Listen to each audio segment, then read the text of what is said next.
Alright, what's up guys? So ngayon, samahan nyo ako for today's video. Ang gagawin ko, kita ano itong mga maliliit ko na niyog. So, dahil nagkupra kami, so may mga sobra na bunot. So dahil tag-init ngayon, ilagay ko siya sa puno. Look at that. Ganyan. So tag-init ngayon, kailangan mag-mold siya. So mag-apply pa rin ako ng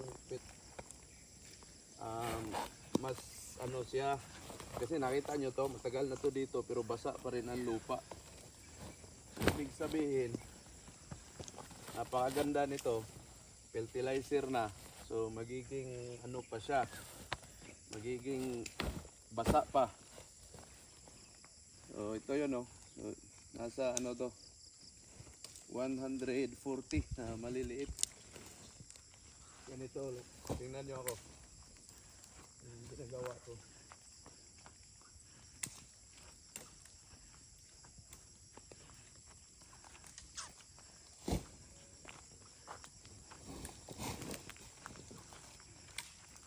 So, instead na maglagay ako ng fertilizer, ito muna ang gagamitin ko. Ganyan lang. Yan lang yan siya. Yan.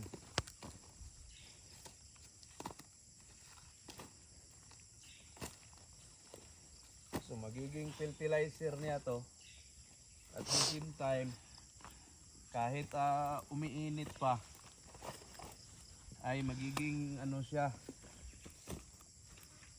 magiging pataba at mag-iimbak ng tubig. Yan. Yan. Okay. So maliban sa fertilizer niya, ano pa siya? Magiging may tubig. So kahit tag-init, ulanin lang to, magsip-sip siya. Pa-survive na to.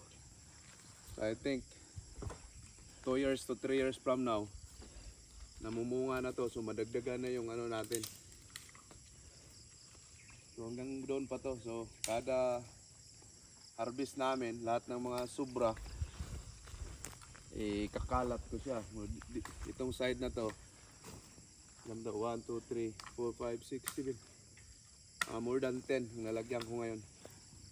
Tapos ito, ngayon dahil maliit pa, gawin ni Papang maisan.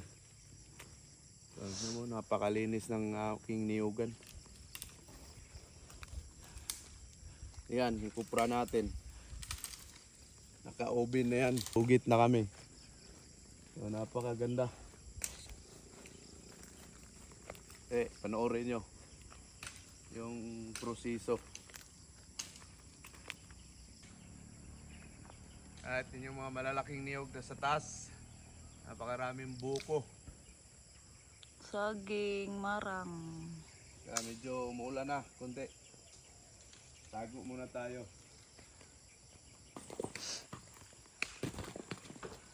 So, ito naman gawin kong ano, pang sugnod natin.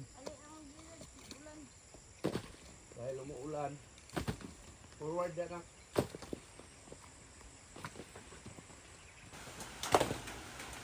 Silong na pa. Yan na yung kupra natin. So, namin, no? Kita nyo. So, napakakapal ng ano, ng laman. So, gumagamit ako ng fertilizer nito. Pero, sa akin yun sa taas, ganun pa rin. Yung balat ng niyog.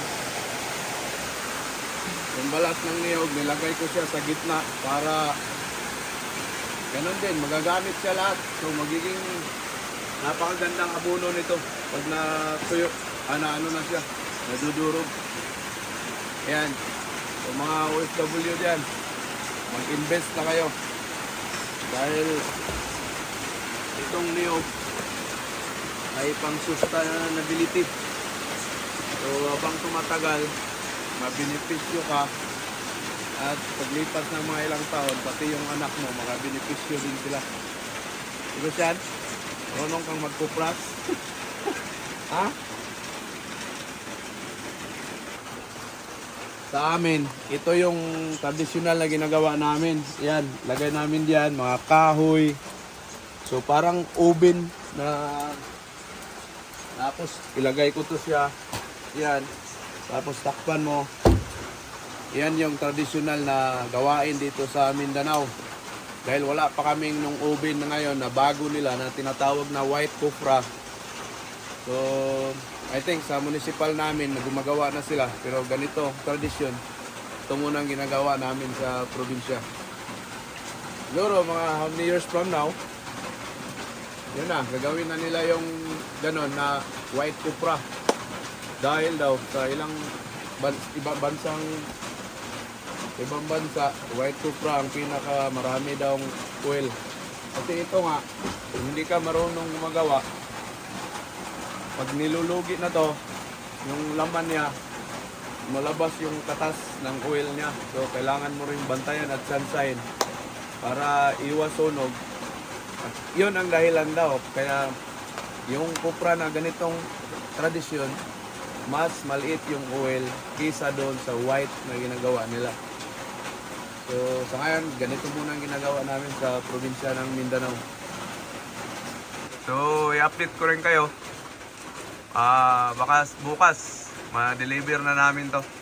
At tingnan yung saging, oh. Abot kamay. Yun ang kagandahan.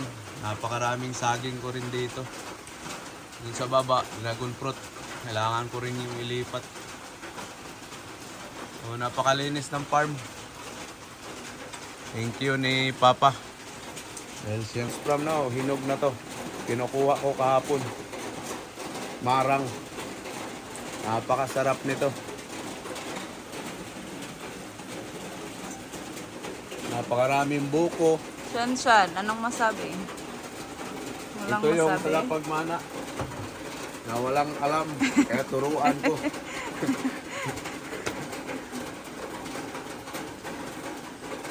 Daming bunga, oh. Yung makikita nyo ba? Aming punta rito. Talagang na-amaze ako. Yan, tinanggalan na yan, ha. Ito yung ginagawa namin. Pero daming buko pa rin. Napakaganda.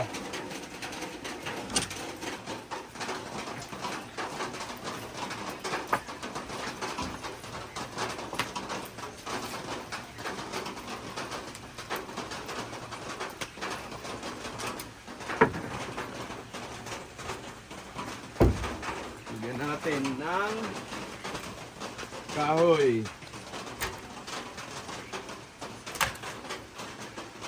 Yan yung sikreto ng panggatong.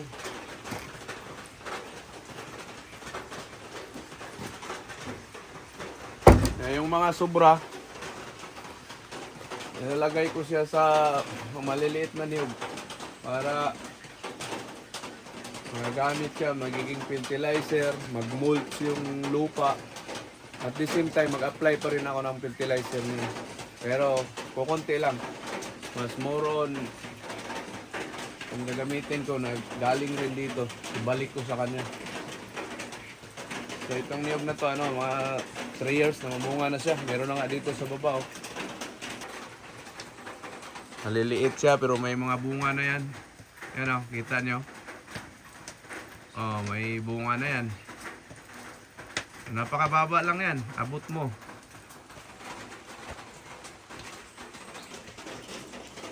Ang buhay sa probinsya. Puso na saging. Kung gusto nyo. At ito rin. Pwede na to. Napakasarap nito. Yun.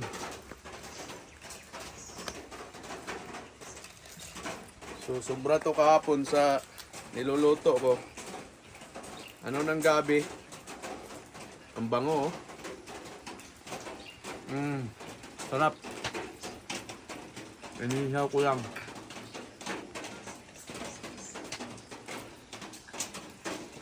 Naglaga kasi kami ng baka kahapon. Sobra to. Pero galing din to dito. Kinuha namin. Sarap. Pinatanim ng mama ko. So itong farm na to, ang laman niya ay more on niyog. Siguro mga nasa mga malapit mag 300 to lahat. Combine lahat. Malapit 300 na puno. So pag ito, yan, may mga ano na. Doon sa bandang itaas, namumunga na lahat. Ito na yun, in-harvest natin. In-harvest namin kahapon.